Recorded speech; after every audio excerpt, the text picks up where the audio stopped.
Hello बच्चों, let's read our question and that is suppose there were plants that had a high concentration of chlorophyll B but lacked chlorophyll A. Would it carry out photosynthesis? Then why do plants have chlorophyll B and other accessory pigments? So हमें यहाँ पे ये बताना है कि जिन plants में high concentration होता है क्लोरोफिल बी का और उनमें क्लोरोफिल ए एब्सेंस होता है या वो लैक करते हैं, तो क्या उनमें फोटोसिंथेसिस होता है? अगर नहीं होता है तो फिर इनकी क्या जरूरत है, चाहे वो क्लोरोफिल बी हो या दूसरे एक्सेसरी पिगमेंट्स हो। जैसा कि आप यहाँ पे देख पा रहे हैं वेरी क्लियरली, हम यहाँ पे दो पिगमेंट्स की बात कर रहे हैं। पहला तो है क्लोरोफिल ए, दो पिगमेंट्स जो कि हमें यहाँ पे क्लियरली गिवन है। पहला हो गया क्लोरोफिल ए और दूसरा जो हमें गिवन है वो है क्लोरोफिल बी, और इसके अलावा जो और पिगमेंट्स हमें यहाँ पे गिवन है वो है एक्सेसरी पिगमेंट्स। कि भाई इनका रोल अल्टीमेटली क्या है प्लांट्स में, we need to know about this. जब हम इन पिगमेंट्स की बात करते हैं और जब हम इस पिगमेंट की बात करते हैं, तो जो मेजर डिफरेंस है इन दोनों के बीच में वो ये है कि जो क्लोरोफिल ए है वो हमारा प्राइमरी फोटोसिंथेटिक पिगमेंट है।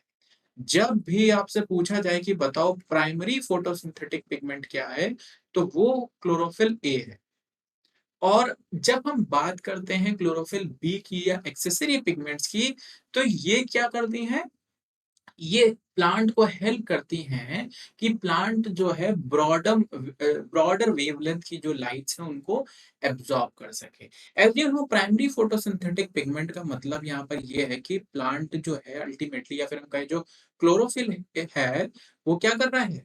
Absorb light, absorb wavelength of light you can say. तो यहाँ पे इसका काम है कि सनलाइट की जो वेवलेंथ है, जिसमें हम यहाँ पे कह सकते हैं कि जिसमें ब्लू और रेड की वेवलेंथ जो होती है वो प्लांट सबसे ज्यादा यूटिलाइज करते हैं, ये उनको एब्जॉर्ब करते हैं और फिर उसको कन्वर्ट करते हैं सोलर एनर्जी से केमिकल एनर्जी में। लेकिन प्लांट हमेशा इन वेवलेंथ की लाइट्स तक लिमिटेड नहीं रहता है। So in order to broaden the spectrum, in order to broaden the, ये एक्सेसरी पिगमेंट्स क्या कर रहे हैं? Broaden the broaden the spectrum of absorbed wavelength of light, absorbed wavelength of light. यानी जो लाइट का, या फिर हम कहें जो सन में, हमारे पास जो सन है वो एक इलेक्ट्रोमैग्नेटिक स्पेक्ट्रम के बेसिस पर लाइट जो है वो रिलीज होती है या निकलती है, जैसे हम जर्नली सनलाइट कहते हैं, बट वो एक बहुत बड़ा स्पेक्ट्रम है वेवलेंथ ऑफ लाइट का। और जैसा मैंने बताया कि क्लोरोफिल ए जो है वो एक लिमिटेड स्पेक्ट्रम में उस काम को करने में हेल्प करेगी, लेकिन जो क्लोरोफिल बी है और जो एक्सेसरी पिगमेंट्स हैं ये ज्यादा से ज्यादा वेवलेंथ की लाइट को एब्जॉर्ब करने में हेल्प करती है। इसीलिए हमने क्या लिखा? Broaden the spectrum of absorbed wavelength of light, की ज्यादा से ज्यादा प्लांट लाइट एब्जॉर्ब करे, या फिर हम कहते हैं जो जनरली फोटॉन्स जो होते हैं लाइट के वो एब्जॉर्ब करे। और अल्टीमेटली ये करते क्या है? ये करते ये हैं कि ये वापस से जो भी एब्जॉर्ब करेंगे उसको क्लोरोफिल ए को देंगे।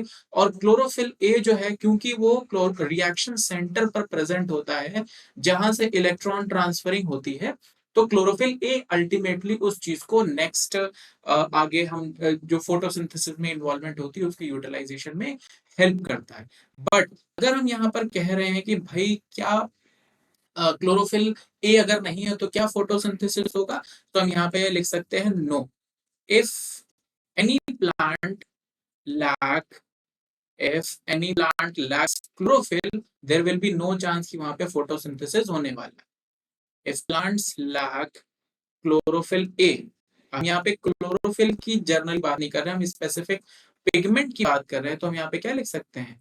If plant lack chlorophyll A, photosynthesis photosynthesis will not carry out, यानी फोटोसिंथेसिस जो है वो नहीं होगा एट लास्ट। इसके लिए आप फिर कोई भी पिगमेंट ले आइए, बट क्लोरोफिल अल्टीमेटली होना ही चाहिए। I hope this will help you. Thank you.